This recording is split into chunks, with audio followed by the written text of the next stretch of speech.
प्रभु की स्तुति हो जो परमेश्वर ने आज के सुबह को हमारे जीवन में दिया है ताकि हम उस परमेश्वर के चरणों में आ सके। There is issues with connectivity, and let's pray that God will help us to listen through the entire 1 hour.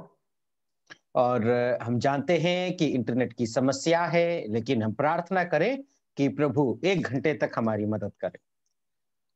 We have been looking at the book of Habakkuk, and we just we just went through the question which Habakkuk had for God, and God's answer.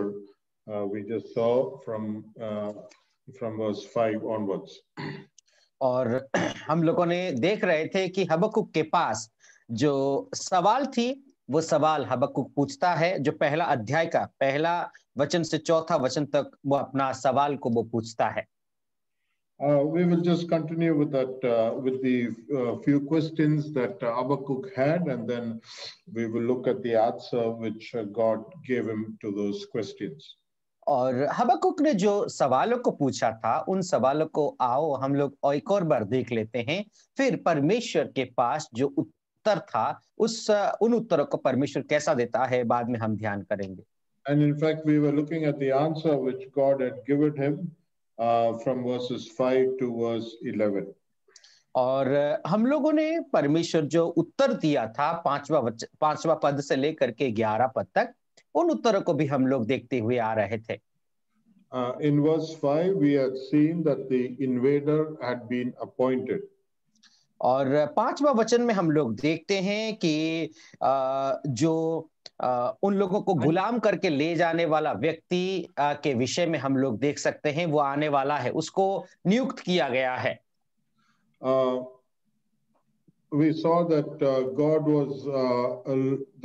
God is going to do something that will astonish Habakkuk. और जो परमेश्वर ने जिस बात को कहने जा रहा था, उस बातों के जरिए हबक्कुक बहुत ही चकित होने वाला था। So God asked him to look and watch and be astonished and wonder at what he is going to do. और परमेश्वर जो है ऐसी बातों को कहने वाला है, बोलने वाला है, जिसके जरिए हबक्कुक बहुत ही चकित और आश्चर्यान्वित होने वाला है। In verse 6 we saw that the invader has been identified.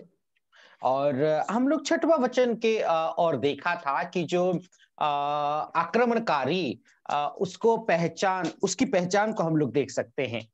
God is raising godless, wicked Babylonians to chastise Israel.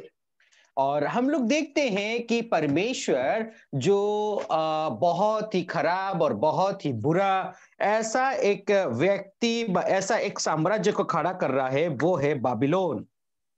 But God is now going to correct Israel, but it is contrary to what Habakkuk had been thinking. और जिस व्यक्ति को परमेश्वर appoint करने वाला है, नियुक्त करने वाला है, जो हबक्कुक सोच रहा था उसके विपरीत है। And we ended last week with the thought that God gives unexpected answers to prayers. और हम लोग देखते हैं कि परमेश्वर जो है, जो सोचा भी नहीं होगा, ऐसे उत्तरों को परमेश्वर जो है देता है। God to discipline his people, God will do whatever he pleases.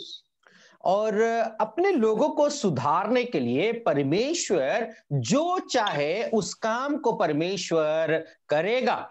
That is what we see in our personal lives, and we can also see what is happening around us. और हम लोग देखते हैं कि व्यक्तिगत जीवन में भी आज हमारे चारों ओर क्या हो रहा है, उस बात को भी हम लोग देख सकते हैं। God is in sovereign control of everything. और परमेश्वर जो है सार्वभौमिक तरीके से वो ही सब कुछ नियंत्रण करने वाला परमेश्वर है। And he is the one who decides and who does things which even we do not think of. और परमेश्वर ही जो व्यक्ति है उस काम को वो निर्णय लेता है जिस बात को हम लोग सोच भी नहीं सकते। Okay, we'll just read a couple of verses from Isaiah chapter 40. Isaiah 40 and verse 15. और कुछ वचनों को हम लोग पढ़ेंगे। यशायाह नबी का पुस्तक उसका 40वां अध्याय और 15वां वचन। देखो, जातियां तो डोल में की एक बूंद या पलड़ों पर की धूल के तुल्य ठहरी। देखो, वह द्वीपों को धूल के किनको सरीखे उठाता है। Okay, verse 17, brother. 17 भी पढ़ो। सारी जातियां उसके सामने कुछ नहीं हैं, वे उसकी दृष्टि में लेश और शून्य से भी घट ठहरी हैं। Okay, see, look at the way in which God views every nation.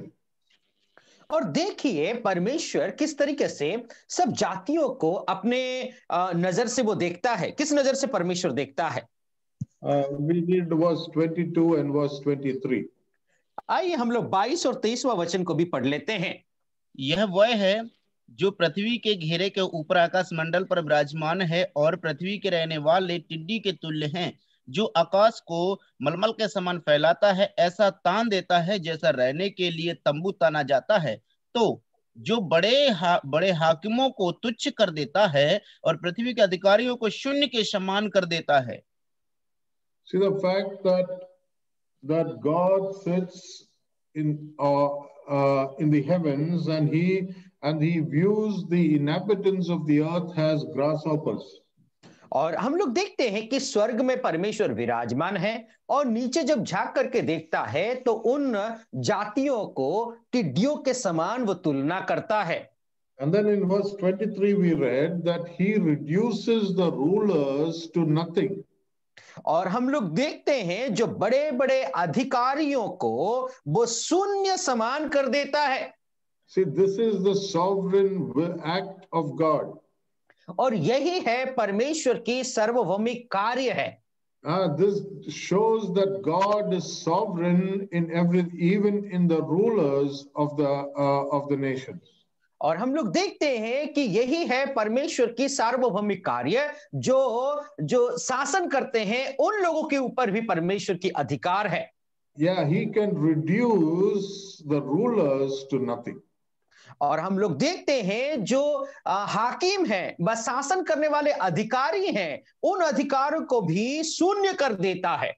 And that is the comfort that we must have as children of God. और वही तसल्ली हम लोगों को होना चाहिए जैसे कि हम परमेश्वर के बच्चे हैं। Yeah, because God, when we see around the world and we see things that is happening, we think that that things are going out of control and that we are being reduced because we are the children of God. और ऐसा लगता है कि हमारे चारों ओर परिस्थितियों को देख करके ऐसा लगता है कि ये जो हमारे बस से बाहर है, हमारे हाथों से निकल गया है और बहुत सारे परेशानियां समस्या है करके, लेकिन सब कुछ परमेश्वर के नियंत्रण में है। But always remember that it is God who can bring down these rulers and he will make them nothing. और मेरे प्यारों, एक बात को आपको और मुझे ध्यान रखना है, याद रखना है कि इन अधिकारियों को, इन शासनकर्ताओं को परमेश्वर जो है शून्य भी एक समय ऐसा आएगा कि शून्य कर देगा। So God gives unexpected answers to prayers. और हम देखते हैं कि परमेश्वर जैसे हम लोग सोचे भी नहीं होंगे ऐसे जवाब हमें देता है। And then in verses 7 to 9 we read that the invader has been described. और हम लोग देखते हैं 7वां वचन से 9वां वचन तक जो आक्रमणकारी है उसके विषय में वर्णन किया गया है। Okay, the invader is Chaldeans, as we have seen in verse 6, where God has identified or He's shown who's going to invade the land, and then और हम लोग yes, please continue.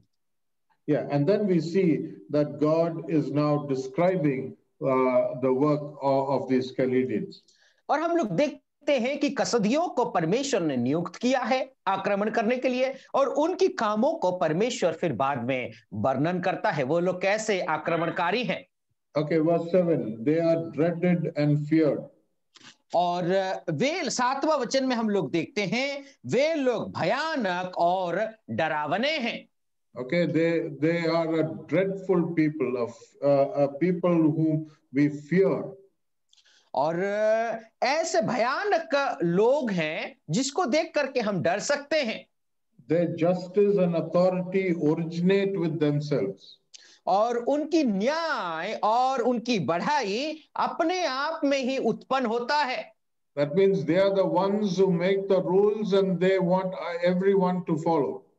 और उसका मतलब यह है कि वो लोग ही नियम और कानून को स्थापना करेंगे और सभी लोगों के ऊपर थोप देंगे उन नियमों और कानूनों को पालन करने के लिए।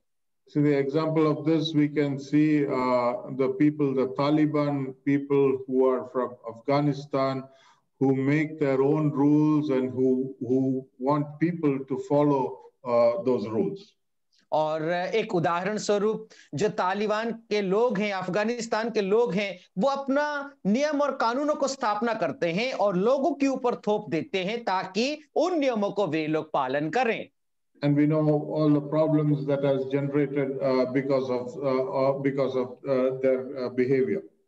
और हम लोग जानते हैं कि उनके व्यवहार और उनके जो चाल चलन के वजह से कैसे समस्याएं उत्पन्न हुई है।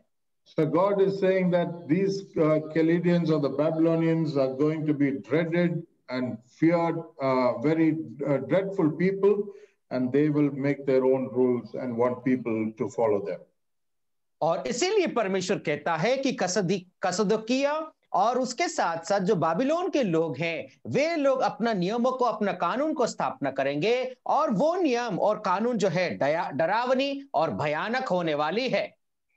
Let's read one verse, Deuteronomy chapter 28. आइए हम लोग एक और वचन को पढ़ते हैं, व्यवस्था विवरण उसका 28वां अध्याय, verse 27 and verse 28. और 28 verse 47 and verse 48. 28वां अध्याय 47 और 48वां वचन को हम लोग पढ़ेंगे। 47 और 48। हाँ, तू जो सब पदार्थ की बहुतायत के साथ होने पर भी नहीं करेगा, आनंद और प्रसन्नता के साथ अपने परमेश्वर यहोवा की सेवा नहीं करेगा। इस कारण तुझको भूखा, प्यासा, नंगा और सब पदार्थों से रहित होकर अपने उन शत्रुओं की सेवा करनी पड़ेगी जिन्हें यहोवा तेरे विरुद्ध भेजेगा, और जब तक तू नष्ट न हो जाए तब तक वह तेरी गर्दन पर लोहे का जुआ डाल रखेगा। Verse 49 also, brother. 39वां वचन भी पढ़ लो। यहोवा तेरे विरुद्ध दूर से वरन पृथ्वी के छोर से वेग उड़ने वाले उकाब की सी एक जाति को चढ़ा लाएगा जिसकी भाषा को तू ना समझेगा। Okay, here Moses is talking about what God has told him. He's writing that there is going to be a nation that is going to come and who's going to destroy you, who's going to take you because you have not served the Lord your God with joy and a glad heart. और यहां पर हम लोग देखते हैं कि परमेश्वर एक जाति को उत्पन्न करने वाला है, एक जाति को भेजने वाला है और तुमको जो है अपने देश की ओर ले जाने वाला है। क्यों? क्योंकि आप लोगों ने नम्र होकर के और तय दिल से परमेश्वर की सेवा नहीं की है। Okay, verse 47 is a study by itself. और 47वां वचन को आप लोग खुद पढ़ करके समझ सकते हैं। No, we can make a study on that these few verses in a different way. और 47वां वचन को हम लोग एक अलग तरीके से उसको अध्ययन कर सकते हैं। Okay, what God is saying that because you are not fearing me, because you are not obeying me with a glad heart, I will be compelled to send people who are less worthy of fear, and they will be your enemies, and they will come and destroy you. और यहां पर हम लोग इस बात को देखते हैं कि तुम मेरी बातों को आज्ञाकारी नहीं हुआ है, तुमने मेरी बातों को नहीं मानी है, मेरी सेवा जो है नहीं की है, इसीलिए ऐसे जाति को मैं उत्पन्न करने वाला हूं जो जाति की परमेश्वर का भय और भक्ति नहीं मानता है, ऐसे जाति को मैं तुमको शासन करने के लिए भेजूंगा। And the interesting thing is that the people of Israel did not believe that God can allow a Gentile nation to come and to destroy them. और जब परमेश्वर ने उन लोगों को कहा, इज़राइल को कहा, तब इज़राइल लोगों ने विश्वास नहीं किया कि परमेश्वर कभी अन्य जातियों को हमारे ऊपर शासन करने के लिए भेजेगा। We'll read one verse, Lamentations chapter 4 and verse 12. और बिलाप गीत उसका 4 अध्याय और 12वां वचन को हम लोग पढ़ लेते हैं। The kings of the earth did not believe, nor did any of the inhabitants of the world, that the adversary and the enemy could enter the gates of Jerusalem. Lamentations chapter 4 and verse 12. और बिलाप गीत उसका 4 अध्याय और 12वां वचन।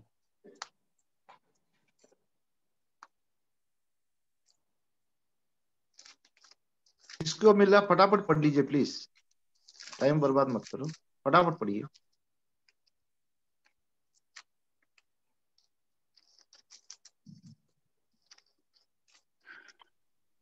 चौथा अध्याय 12 वचन। पृथ्वी का कोई राजा व जगत का कोई वासी उसकी कभी प्रतीत ना कर सकता था कि द्रोही और शत्रु यरूशलेम के फाटकों के भीतर घुसने पाएंगे। So people did not believe that God will do something like this. और लोग कभी यकीन ही नहीं किया, विश्वास ही नहीं किया कि परमेश्वर कभी ऐसा कर सकता है। And in Jeremiah chapter 5 and verse 15 to 17, even the prophets had warned that these things can happen. और यिर्मयाह भविष्यद्वक्ता के पुस्तक उसका 5वां अध्याय में हम लोग और 15वां वचन में देखते हैं कि उन्होंने भी इस बात को जो है उन लोगों को चिताया था, उन लोगों को बताया था कि परमेश्वर ऐसे अन्य जातियों को भेजने वाला है।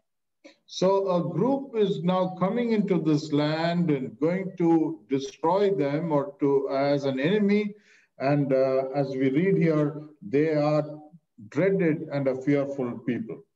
और परमेश्वर ऐसा एक झुंड को भेजने वाला है, ऐसे शत्रुओं को भेजने वाला है। वे जो शत्रु थे वे लोग भयानक और डरावने थे।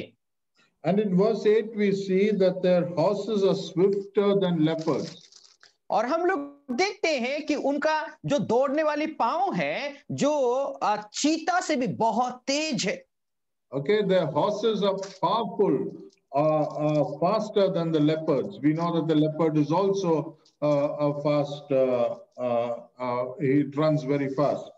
और हम लोग देखते हैं उनके जो घोड़े थे वे लोग चीता से भी बहुत तेज भागने वाले घोड़े थे। और हम जानते हैं कि चीता भी एक बहुत तेज दौड़ने वाला एक जानवर है। And keener than wolves in the evening. Pardon me, uncle. They are keener than wolves in the evening. Verse 8. और शाम के वक्त में जैसे कि जो भेड़िया होते हैं, है ना, उससे भी बहुत तेज है वे लोग। The horsemen come galloping. The horsemen come from afar. They fly like an eagle, swooping down to devour. और हम लोग देखते हैं उनके जो घोड़े हैं वो कांप के नहीं, वो उड़ने वाले हैं, बहुत ही तेज से उड़ने वाले, और क्या करेंगे, वो निगल जाने वाले घोड़े के समान है। Okay, so they are like the horse, they are like the wolf, and they are like an eagle. That means they are very fast and they will devour their enemies. और हम लोग देखते हैं वे लोग एक भेड़ियों के समान हैं और उसके साथ साथ घोड़े के समान और उकाब के समान हैं। And in verse 10, we see that they mock at kings. और हम लोग देखते हैं कि 10वां वचन में राजाओं को ठट्टे में उड़ाने वाले लोग हैं। And rulers are a laughing matter to them.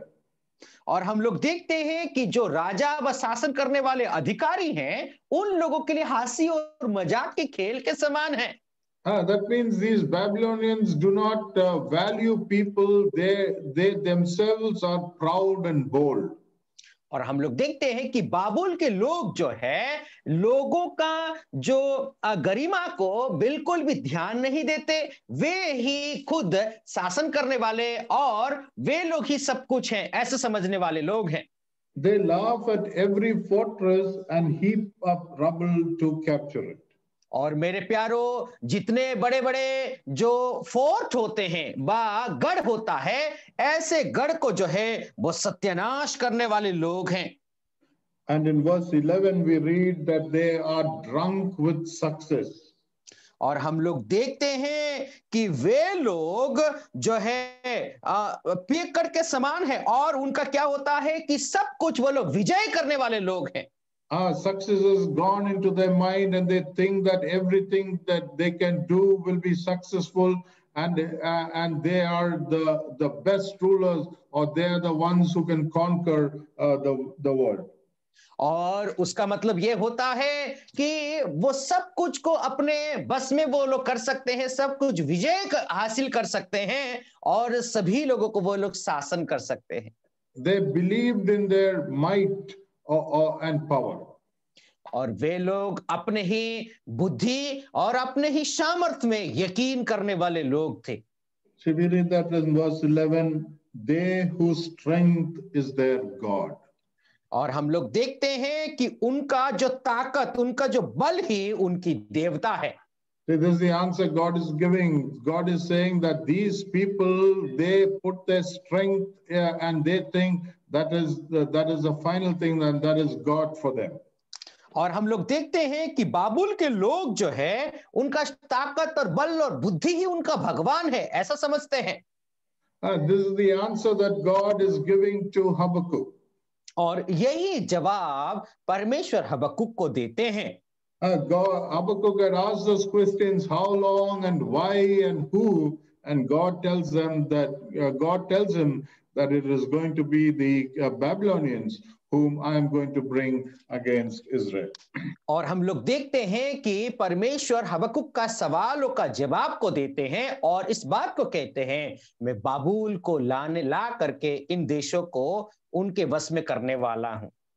When God says that these people whose strength is their God, Habakkuk failed to understand that answer. और हम लोग देखते हैं जब परमेश्वर ही खुद कहता है कि उनका बल ही उनका देवता है, वह भगवान है, तो हबक्कुक इन जवाबों को, परमेश्वर की जवाब को हबक्कुक समझने में नाकाम हो गया। Because if a person who has his own self has a strength, then we are sure that it will fail him. और हम लोग जानते हैं जो व्यक्ति अपने आप को ही, अपना बुद्धि और बल ही भगवान करके वा ईश्वर करके मानता है, हम जानते हैं कि उसका जो ताकत है वो जरूर एक दिन नष्ट हो जाएगा। So God is saying that he is indirectly saying that these people will fail. और परमेश्वर जो है इनडायरेक्टली इस बात को कहता है कि ये लोग जरूर हार जाएंगे। Even though I'm bringing these people to teach or to discipline the children of Israel, but they are the people who depend on their own strength. और यद्यपि इन लोगों को मैं तुम लोगों को जो है बस में करने के लिए ला रहा हूं, लेकिन वे लोग अपना बल और बुद्धि पे ही भरोसा करने वाले लोग हैं। See, this is what we have to learn from this. मेरे प्यारो, इस बात को हम लोग यहां से सीख सकते हैं। God will answer us and we must be careful to listen to every word that he says. मेरे प्यारो, परमेश्वर अपनी प्रार्थनाओं का, सवालों का जवाब तो देता है, लेकिन उन सवालों का जवाब को सुनने के लिए हमारे पास समय होना चाहिए और उसके साथ साथ ध्यान से कान लगा करके सुनना चाहिए। When God had told Habakkuk that this people who believed in their own strength, if he had listened to that, he might not have had asked the second question. मेरे प्यारो, परमेश्वर जब हबक्कुक का सवालों का जवाब दे रहे थे, यदि वो ध्यान से सुना होता तो दूसरा सवाल और वो ना पूछता। See, God is speaking to us in different forms. मेरे प्यारो, देखो, परमेश्वर आपसे और मुझसे जो है एक अलग तरीके से बातें करता है। But we are too busy sometimes to get the answers exactly to our questions and not waiting to listen to the rest of the answer which God is giving us. और परमेश्वर जो है जिस सवालों का जवाब हम सुनना चाहते हैं वो अलग तरीके से देते हैं, लेकिन हमें क्या चाहिए? नहीं, वही सवाल का वही जवाब चाहिए। ऐसे ही करके हम लोग जो है परमेश्वर जो जवाब देता है उसको हम सुनने के लिए तैयार नहीं रहे। So what is the lessons that we can learn from these answers? और इस उत्तर से जो है हम लोग कौन सी सीख व कौन सी पाठ पढ़ सकते हैं? Firstly, we see that God is in control of history. We may not understand everything, but God rules the nations. और मेरे प्यारो, परमेश्वर इतिहास को नियंत्रण अपने बस में करने वाला परमेश्वर है। He is the one who controls everything. और वो ही सब कुछ को नियंत्रण करता है। He is the one who raises kings and he can destroy or he can bring down the rulers to nothing. मेरे प्यारो, वो ही राजाओं को नियुक्त करता है और उसके साथ साथ उन लोगों को जो है शून्य कर देता है। So God is in control of the world and he is in control of history. मेरे प्यारो, इस संसार को नियंत्रण करने वाला परमेश्वर ही है और उसके साथ साथ वो इतिहास को भी अपने बस में वो करने वाला परमेश्वर है। Second lesson we can learn from these is that if we have a complaint or a concern, we must take it directly to God first. मेरे प्यारो, आपके और मेरे जीवन में कोई भी कंप्लेन है, कुछ भी आरोप प्रत्यारोप है, तो परमेश्वर के पास जा करके हमें बताना है।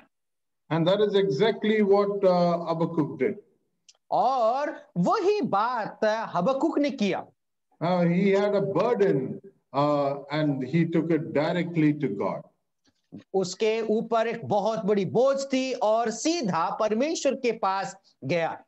And he was not afraid to ask God certain questions which he was not afraid to ask God these questions. और जब परमेश्वर के पास वो गया तो इन सवालों को पूछने में वो कभी भी नहीं डरा। So we must always learn that we have to go to God first before we share these things with others.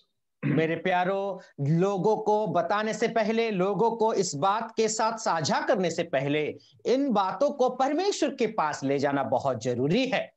And the third thing we learn is that God's ways are mysterious and we can have no control of those things.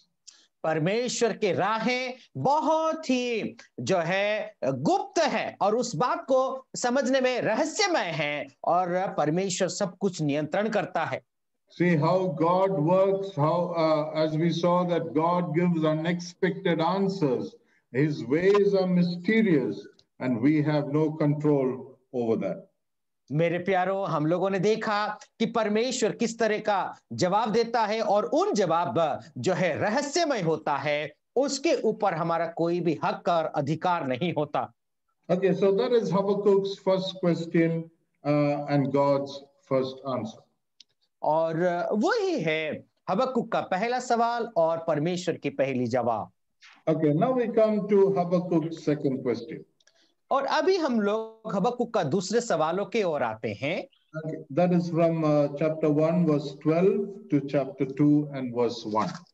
और वो है पहला अध्याय 12 पद से लेकर के दूसरा अध्याय पहला पद तक। Okay, it is the questions about God and about evil. और यहाँ पर जो सवाल था परमेश्वर और उसके साथ साथ जो बुराई है उन बुराइयों के ऊपर था। God had told that He is going to raise up a wicked people to destroy God's chosen people. And so now Habakkuk is confused and he is asking God, how can this happen? और हम लोग देखते हैं परमेश्वर ने यह कहा था कि एक बहुत दुष्ट जातियों को मैं उत्पन्न करूंगा और इसी तुम लोगों को शासन करने के लिए। इसीलिए हबक्कुक का मन में एक और सवाल उठता है, परमेश्वर आप ऐसा कैसे कर सकते हैं, एक दुष्ट जाति को हमारे ऊपर शासन करने के लिए आप जो है खड़ा करेंगे। Okay, have you ever asked some of these questions which I'm going to ask you? मेरे प्यारो, ऐसा सवाल क्या आपने अपने जीवन में कभी पूछा है क्या, जिस सवालों को मैं आप लोगों को बताने वाला हूं? Okay, in the international level. और सार्वभौमिक तौर पर जो है इंटरनेशनल लेवल के तौर पर मैं बताना चाहता हूं। Why does God allow evil nations to conquer good nations? और परमेश्वर ने क्यों जो अच्छे जातियां हैं व अच्छे देश हैं उन देशों को जो बुरे लोग व बुरे जाति व देश हैं उन लोगों को आक्रमण करने के लिए क्यों दिया? When everything is going peacefully, suddenly somebody comes, another nation comes and takes over them. और सब कुछ शांतिपूर्ण तरीके से सब कुछ चल रहा है और दूसरा एक देश आकर के आक्रमण कर देता है। I think we will remember about Saddam Hussein's invasion of Kuwait. और हम जानते हैं कि सद्दाम हुसैन ने कुवैत को आक्रमण किया था। Okay, that is one of the latest memories where a nation conquers another nation. और वो एक जो है हमारे याद में आता है कि एक देश दूसरे देश के ऊपर आक्रमण करता है। Have you asked this question? Why are the communist nations so successful when the system is evil? और जो कम्युनिस्ट जो देश है व लोग हैं वो लोग क्यों अपने जीवन में फलदायी होते हैं, सक्सेसफुल हैं, जबकि उनके जो नियम और कानून है बहुत ही गलत है। Yeah, we know that even what we see these days about this coronavirus and things like that, the origin from a communist country, and we know that now their economy is doing very well. और हम जानते हैं कि ये जो corona virus है वो एक कम्युनिस्ट देश से ही शुरू हुई है और अभी उनका जो अर्थव्यवस्था बहुत ही अच्छा चल रहा है। So why are they so successful even when their things are very evil? और उनके जो नियम और कानून है बहुत ही गंदा है, बहुत बुरा है, फिर भी उन लोगों का जो अर्थव्यवस्था है बहुत ही सक्सेसफुल है। Okay, let's come down to the national level. आइए हम लोग जो है नेशनल लेवल के ओर से हम लोग देखते हैं। Okay, why do the rich people keep getting richer and the poor people getting poorer? और हम लोग देखते हैं कि अमीर लोग अमीर होते जा रहे हैं और गरीब गरीब होते जा रहा है। Okay, we know that is happening in our country. और हम जानते हैं कि ये सब घटनाएं हमारे देश में हो रहा है। There are certain things, there are certain rules that is being made for only rich people so that they can get richer, and the poor people are becoming poor day by day. और हम लोग जानते हैं कि ऐसे नियम और कानूनों को बनाया गया है जो अमीर लोग अमीर होते जा रहे हैं और गरीब गरीब होते जा रहा है। Okay, why do dishonest men get ahead of good people? और जो अनादर करने वाला व्यक्ति जो है वो अच्छे लोगों से बहुत ही सक्सेसफुल हो जाता है, क्यों ऐसा? Why is that happening? क्यों ऐसा होता है?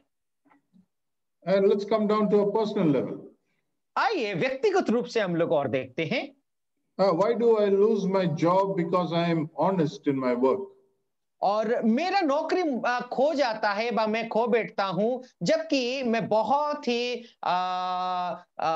विश्वास योग्यता के साथ में नौकरी करता हूं। Okay, a student may ask this question: why do a student get an A grade even though he is cheating in his exams? और बहुत सारे स्टूडेंट्स व छात्र ऐसा पूछ सकते हैं कि जब वो बहुत ही नकल करता है फिर भी उसको जो है ए ग्रेड मिलती है, ऐसा सवाल भी स्टूडेंट्स लोग पूछ सकते हैं।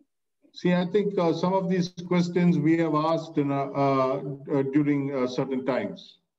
और ऐसे सवालों को हमारे समयों में बहुत सारे ऐसे परिस्थितियों में हम लोग पूछते हैं. And so Habakkuk is also asking a similar question like this in the second question. और हम लोग देखते हैं उसकी दूसरी सवालों में हबक्कुक भी ऐसे ही कुछ सवालों को पूछ रहा है. How can a holy God use an unholy nation like the Babylonians to discipline Israel? और ऐसा सवाल पूछता है, कैसे एक पवित्र परमेश्वर अपवित्र जाति को शासन करने के लिए इजराइल के ऊपर शासन करने के लिए खड़ा करेगा. And he is asking these questions. God, you are seeing all what is happening and you are remaining silent through all these. और परमेश्वर इस बात को कहता है, हे परमेश्वर, ये सब परिस्थितियों को तू सब कुछ तो देखता है और क्यों तू शांत होकर बैठा है? See, God said that he is going to bring the Chaldeans to destroy Israel or to discipline Israel. And Habakkuk is bewildered. He is astonished and he's asking God, how can this be? और हम लोग देखते हैं कि जो कसदिकिया है, बाबिलोन है, उन लोगों को परमेश्वर ला करके उन लोगों के ऊपर आक्रमण करवाने वाला है. इसीलिए हबक्कुक के सवाल को पूछते हैं कि परमेश्वर आप ऐसा कैसे कर सकते हैं?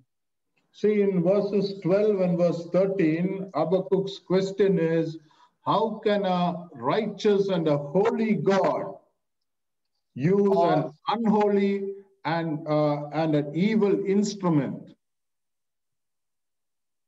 और हम लोग देखते हैं कि कैसे परमेश्वर, जो पवित्र परमेश्वर और अनादिकाल से वो परमेश्वर है, और जैसे कि जो अपवित्र जाति को शासन करने के लिए कैसे उठा सकता है. Okay, in verse 12 we see that Habakkuk is saying about 4 characteristics of God. और 12 वचन में हम लोग देखते हैं परमेश्वर की 4 ऐसे गुणों को वो दर्शाता है. He says, are you not from everlasting? क्या आप अनादिकाल का परमेश्वर नहीं है? So that means he is an everlasting, eternal God. और उसका मतलब यह है कि परमेश्वर एक अनादिकाल से अनंत काल तक रहने वाला, सदा रहने वाला परमेश्वर है. Then he says, oh Lord my God. और वो उसके बाद कहता है, हे मेरे परमेश्वर. You are the self-existent one. और उसका मतलब जो है परमेश्वर स्वयं स्थापित है, स्वयं अस्तित्व है. He says, God, you are my holy one. और वो बाद में कहता है, हे मेरे परमेश्वर, तू मेरा पवित्र परमेश्वर है. So you are holy God. और उसका मतलब तीसरा हम लोग देखते हैं परमेश्वर पवित्र है. And then he comes down and says, and you, O rock. और उसके बाद वो कहता है, हे परमेश्वर तू ही चट्टान है. You are the stable one. और उसका मतलब क्या है? आप परमेश्वर स्थिर परमेश्वर हैं. So you are the everlasting God. और परमेश्वर जो है अनादिकाल से अनंत काल का परमेश्वर है. You are the self-existent God. और स्वयं अस्तित्व का परमेश्वर है. You are the holy God. और पवित्र परमेश्वर है. You are the stable one. And how can you use, by your character, how can you use an unholy nation to bring discipline to a nation like Israel? और आप एक स्थिरता का परमेश्वर है. अब स्थिर परमेश्वर होने के बावजूद भी कैसे एक अपवित्र जाति को हमारे ऊपर शासन करने के लिए ला सकते हैं? Hey, Habakkuk is saying that, Lord, I know that this nation of Israel needs correction. हबक्कुक इस बात को कहता है, परमेश्वर मैं इस बात को तो जानता तो हूं, ये इजराइल को शिक्षा और सुधार की बहुत आवश्यकता है. But I don't think this is the way that you should correct them. और मैं ऐसा नहीं सोचता कि परमेश्वर इस तरीके से आप इन लोगों को सुधारे. Because how could a holy God, how could God, a holy God, use an unholy nation, a less righteous nation, to punish a more righteous nation. और परमेश्वर को इस सवाल को पूछता है, कैसे एक पवित्र लोगों को, पवित्र जाति को एक अपवित्र जाति आकर के उनको सुधारे, या फिर कैसे एक धार्मिक जाति को अधार्मिक जाति आकर के उनके ऊपर सुधारने के लिए उनके ऊपर शासन करे। See what Habakkuk is saying, that even in failures, Israel is more righteous than Babylon. और वो कहता है अधार्मिक होने के बावजूद भी, और उसके साथ साथ वो ये कहता है कि अपने जीवन में बहुत सारे कमियां होने के बावजूद भी बाबुल से इजराइल बहुत ही धार्मिक है परमेश्वर करके हबक्कुक परमेश्वर से कहता है। Having you not prayed like this? क्या मेरे प्यारों, क्या आपने और मैंने ऐसा प्रार्थना नहीं किया है? We too have prayed, Lord, bring revival to this nation, to our people. हम लोग भी बहुत बार ऐसा करते हैं, प्रभु इन लोगों के जीवन में बहुत बड़ा बेदारी ला, इस देश के ऊपर बहुत बड़ी बेदारी ला, परिवर्तन ला, ऐसा प्रार्थना करते हैं। But we also think that we are more righteous and we are more better than the others. और हम लोग ऐसा सोचते हैं कि दूसरों से हम बहुत धार्मिक है, दूसरों से हम बहुत बेहतर है। That pride is always there in our hearts. और हर समय हमारे जीवन में ऐसा एक घमंड जरूर रहता है। We want God to bring revival, but we also think that we are better, or we have a better spirituality than the others. और हम लोग हर समय यही दुआ तो करते हैं, प्रभु बहुत बड़ी एक परिवर्तन को ला, लेकिन अंदर ही अंदर ऐसा सोचते हैं दूसरों से ज्यादा मैं ही धार्मिक हूं, ऐसा हम लोग सोचते हैं। See, in verse 11, we saw God's answer, saying that the strength of these Babylonians is in themselves. और हम लोग 11 वचन में हम लोगों ने देखा कि उनका बल और बुद्धि उनका देवता है और उनके ऊपर ही है, ऐसा सोचते हैं। Okay, they saw the strength and that was their God. और हम लोगों ने देखा कि उनका बल ही उनका देवता था। But what Habakkuk is saying here is that you, O rock, you are और वो ये कहता है, you are the strong one. और हबक्कुक इस बात को कहता है, प्रभु आप स्थिर परमेश्वर है, आप ही जो चट्टान है, इस बात को वो कहता है। The God who is the rock, who is the strength.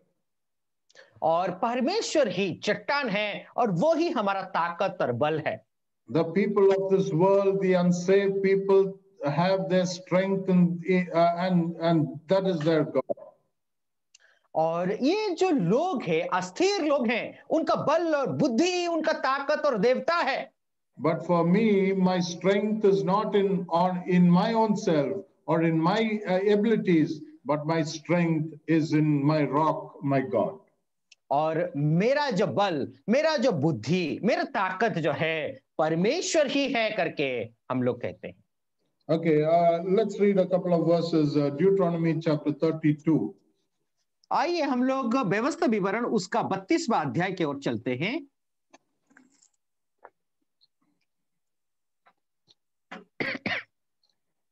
Deuteronomy chapter 32 and verse 4. और व्यवस्था विवरण उसका 32वां अध्याय 4था वचन।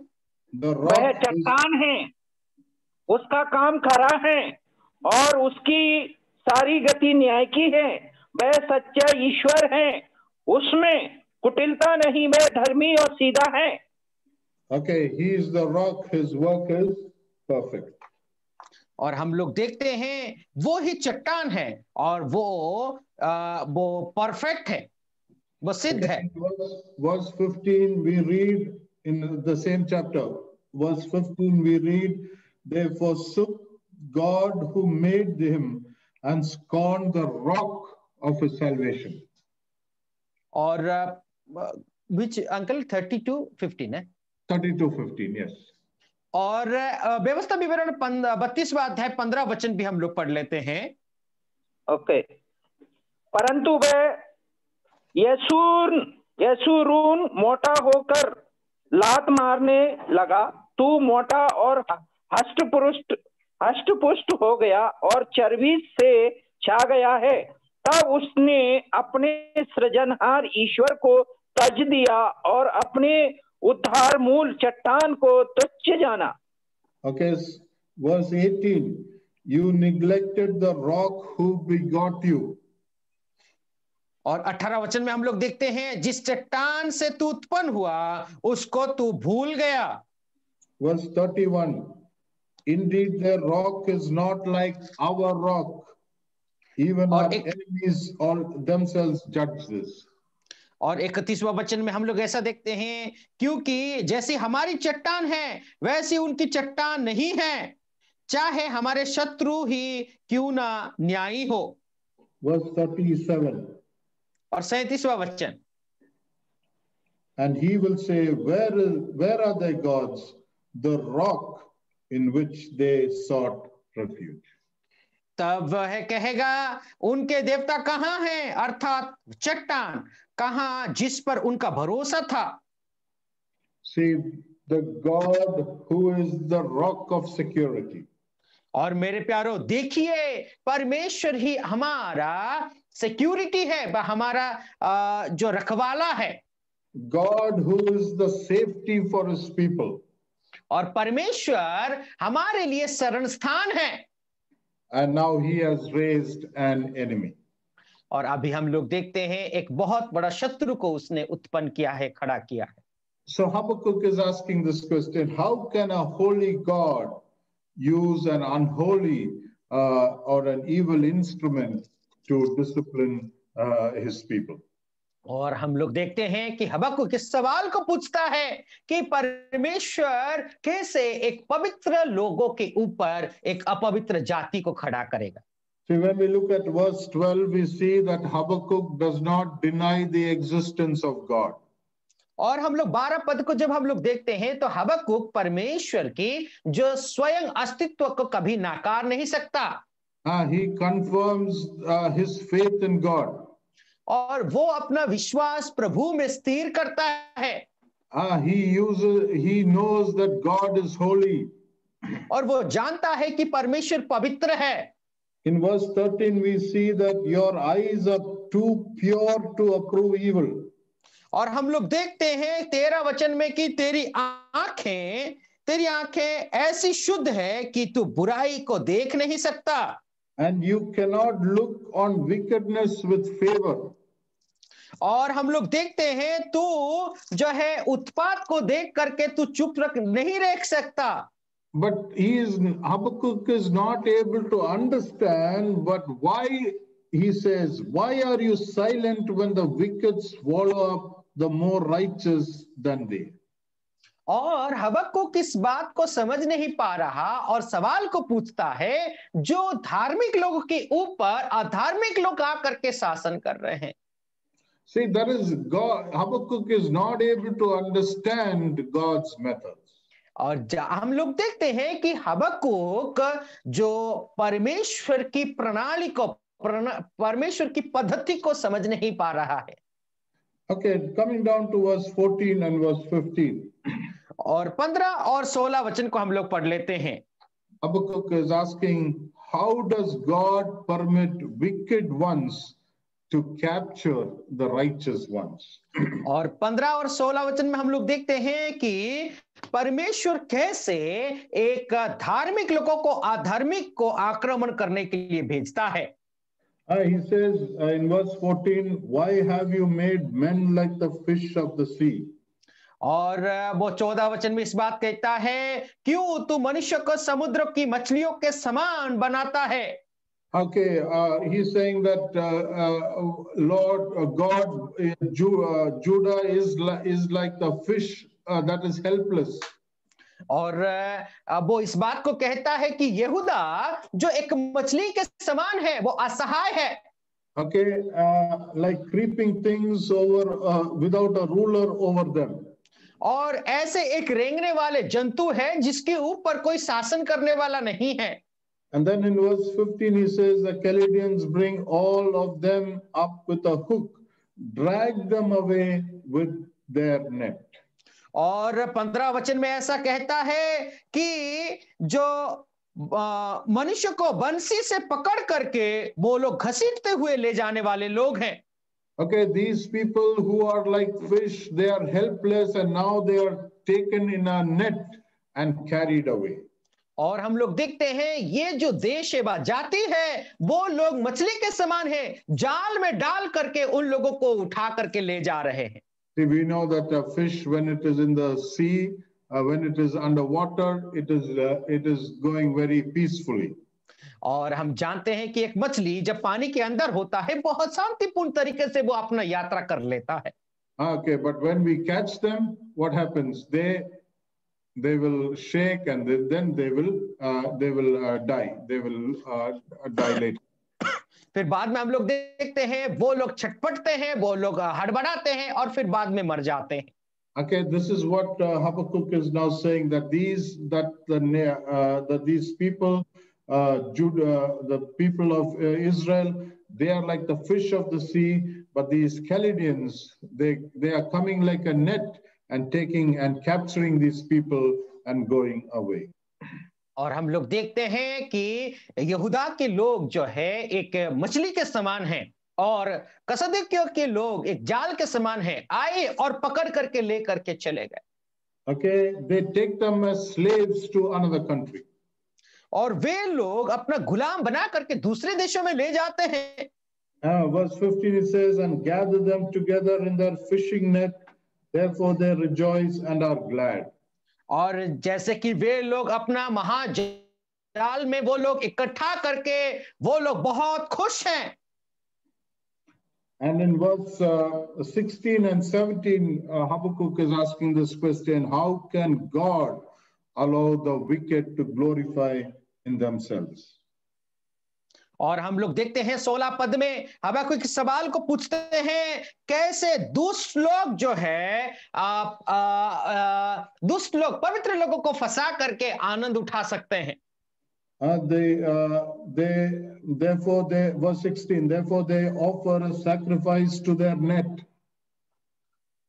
और फिर बाद में हम लोग 16 वचन में इस बात को भी देखते हैं कि वो अपना जाल के लिए वे लोग बलि भी चढ़ा रहे हैं. Okay, they made sacrifice to those things that were symbols of victory. और हम लोग देखते हैं इसीलिए वो लोग बलि चढ़ाए क्योंकि वो उनका जो विजय के लिए एक चिन्ह है. Okay, and burn incense to their fishing net. God? Burn incense to the fishing net. और हम लोग देखते हैं कि उनका जो जाल के लिए वे लोग धूप भी चढ़ा रहे हैं. Okay, so they are making all their instruments and they are sacrificing to their instruments of victory. और हम लोग देखते हैं उनका जो इंस्ट्रूमेंट्स था, उनका जो हथियार वगैरह था, उसके लिए भी वे लोग बलि चढ़ा रहे हैं. Because these nets it displays power and strength. और उनका जो जाल है उनकी शक्ति और सामर्थ को दर्शाता है. So Habakkuk is asking this question: how can God allow the wicked to glorify in themselves? और इसीलिए हबक्कुक इस सवाल को पूछता है, कैसे दुष्ट लोग अपना बल और बुद्धि के लिए और अपना विजय के लिए अपना बढ़ाई और गर्व कर सकते हैं. And then in chapter 2 and verse 1, we read that the prophet Habakkuk, he goes off to pray. और फिर बाद में जो है दूसरा अध्याय पहला पद में हबक्कुक प्रार्थना में वो जाता है.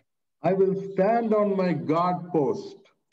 और वो ये कहता है कि मैं घुटने पर चढ़ पर ठहरा रहूंगा. And station myself on a rampart. और फिर बाद में वो कहता है मैं गुम्मट पर चढ़ करके वहां पर खड़ा रहूंगा. He might have gone to a military watch, the guard post, and he might have gone to pray. और हम लोग देखते हैं कि वो जो है गुम्मट होता है जहां पर एक जो सेना लोग जो चौकीदार लोग वो लोग जो है वहां पर खड़े होकर के वॉच करते हैं, रात भर इंतजार करते हैं, ताकते रहते हैं. वहां पर जाकर के शायद वो प्रार्थना करने के लिए गया होगा. Okay, as a watchman, he is going to pray. He is going to spend time with God. और हम लोग देखते हैं जैसे कि एक रक्षक होता है, वैसे ही जा करके वो गुम्मट के ऊपर चढ़ करके वो प्रार्थना कर रहा है। There are two things that he expected in his prayer. और अपना प्रार्थनाओं में दो बातों की आकांक्षा उसने रखा था। He is wanting God to speak to him. और वो ये चाहता था कि परमेश्वर उससे बातें करें। And secondly, we see that he says, how I may reply when I am reproved. How I am repaired, when I am reproved. How I reply when I am reproved. और कोई मुझे यदि ऐसा सवालों को पूछता है तो मैं उसको कैसे जवाब दूं करके वो इस सवाल को परमेश्वर से ये उत्तर को चाहता था। See, I have asked God these questions and I know that he will answer me. और मैं इन सवालों को इसीलिए पूछता हूं कि वो मैं जानता हूं कि परमेश्वर इन सवालों का जवाब जरूर देगा। But what is the answer that I will give when I am corrected? और वो इस सवाल का जवाब से इस तरीके से वो कहता है कि जब मुझे कोई सुधारेगा तो सुधारने के बाद मैं कैसे उसको उत्तर दूंगा। See, Habakkuk's closeness with God. देखिए हबक्कुक का कितना एक घनिष्ठ संपर्क को हम लोग देख सकते हैं। He is confident that God will answer him. और वो ये बात को यकीन कर रहा था कि उसको पता था कि परमेश्वर उसकी सवालों का उत्तर देंगे। He knows that God will answer to every question that he has asked him. और वो इस बात को जानता था कि जितने सवाल परमेश्वर से उसने पूछा है उन सवालों का उत्तर उसको मिलेगा। But there is something else that he wanted to do. और लेकिन ऐसी कुछ बात थी, उन कामों को वो करना चाहता था। What answer can I give God when I am corrected? और मैं परमेश्वर को कैसे उत्तर दूंगा जब मुझे कोई सुधारेगा। What is my reply when I am corrected? और मेरा जो जवाब क्या होगा कोई मुझे यदि सुधारता है तो। See, we all pray to God. और हम सब लोग परमेश्वर के पास जाकर के प्रार्थना तो करते हैं। We all have questions and we ask God. और हमारे पास जो है बहुत सारे सवाल हैं और परमेश्वर से हम पूछते हैं। And we all know that God will answer. और हम सब जानते हैं कि परमेश्वर जो है हमको उत्तर देगा। But have we also thought that what answer will I give God when I am corrected? और क्या आपने और हमने सोचा है कि जब परमेश्वर आपसे और मुझसे सुधारता है तो उस परमेश्वर को कैसे जवाब देंगे? See how close Habakkuk is with God. और देखिए यहाँ पर हबक्कुक और परमेश्वर के बीच में एक ऐसा गहराई रिश्ता व संपर्क को हम लोग देख सकते हैं। Yeah, he is not afraid to ask God questions. और वो परमेश्वर से सवाल पूछने में बिल्कुल भी भय नहीं खाता था। But and also he is not afraid to answer God when he is corrected. और जब वो उसको सुधारा जाता है तो वो सुधारने के बाद भी परमेश्वर को उत्तर देने के लिए वो कभी घबराया नहीं डरा है। So this speaks about the level of how we have to mingle, how we have to get close with God. और इसका मतलब ये दर्शाता है कि हमें परमेश्वर के कितने करीब होना आवश्यक है। It is not just to get an answer from God. और परमेश्वर से उत्तर पाना ही काफी नहीं है। But our level of spirituality will go up when we look at the corrections that we have to make and we have to answer God. मेरे प्यारों, हम जब अपने आप को सुधारेंगे और परमेश्वर को हम उत्तर देंगे तो हमारा आत्मिकता जो है दिन ब दिन बढ़ता जाएगा। So it also tells us one thing, that every question that we ask God will answer, and also there will be something for us to learn through those answers. So मेरे प्यारों, एक बात यह है कि परमेश्वर से जितने सवाल आप और हम पूछेंगे वो परमेश्वर उन सवालों का उत्तर जरूर देगा और उन उत्तर से हमारे लिए कुछ सीख जरूर होना चाहिए। So may we have that attitude of not only listening to God speak to us to give us an answer, but that fear what we have, that what will I reply to God when I am corrected. सो मेरे प्यारो, क्या हमारे मन में ऐसा एक नम्रता का स्वभाव है क्या कि जो है परमेश्वर को मैं सवाल पूछूं और उत्तर मिल जाए? उतना ही नहीं, बल्कि जब परमेश्वर उत्तर देता है, उन उत्तरों से मेरे जीवन में कुछ सुधार आए, और जब परमेश्वर सवाल पूछता है, उन सवालों का जवाब मैं भी दूं। So what are the lessons that we can learn from this chapter? और इस अध्याय से कौन-कौन सी ऐसी सीख को हम लोग सीख सकते हैं? God is our strength and we are to trust in him. और परमेश्वर हमारा बल है, इसीलिए उस परमेश्वर के ऊपर हमें भरोसा करना Our है। strength is not in ourselves, but our strength is in our rock. और हमारा जो बल और बुद्धि अपने और में नहीं, बल्कि हमारा बल जो है उस चट्टान के ऊपर है। God can use any instrument to correct his people. और परमेश्वर कुछ भी उपकरणों को वो इस्तेमाल कर सकता है अपने लोगों को सुधारने के लिए। Okay, it does not mean it cannot be the way in which we think, but it is in the sovereign will of God. मेरे प्यारो, ये हमारे तरीका नहीं है, बल्कि परमेश्वर की इच्छा के अनुसार वो सुधारता है। And we must get alone with God through his word and prayer. और मेरे प्यारो, हम परमेश्वर के राहों पर चलना चाहिए, परमेश्वर के वचन के अनुसार, परमेश्वर से प्रार्थना के अनुसार, परमेश्वर के करीब होना चाहिए।